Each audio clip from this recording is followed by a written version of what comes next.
साखर नियंत्रणात आहे की नाही हे बघण्यासाठी ती वेळोवेळी तपासणे गरजेचे आहे। मग ती तपासायची कधी जाणून घेऊया। फास्टिंग ब्लड शुगर म्हणजेच उपाशीपोटी साखरेची तपासणी।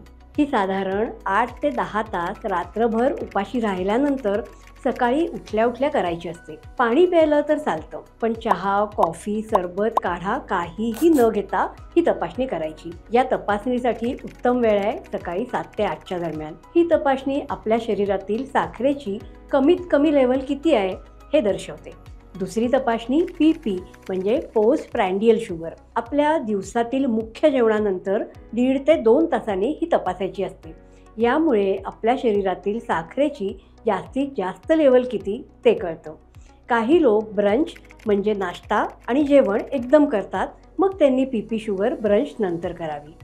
तिसरी तपासणी HbA1c दर 3 महिन्यांनी ही तपासणी करतात। ही तपासणी जेवणाच्या वेळेशी संबंधित नाही किंवा या टेस्टला उपाशीपोटी जेवल्यानंतर असं ठरवून जाण्याची गरज नाही।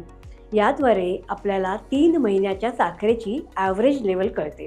या तपासण्या करताना पथ्य, व्यायाम, गोळ्या हे सर्व व्यवस्थित चालू असणं महत्त्वाचं आहे।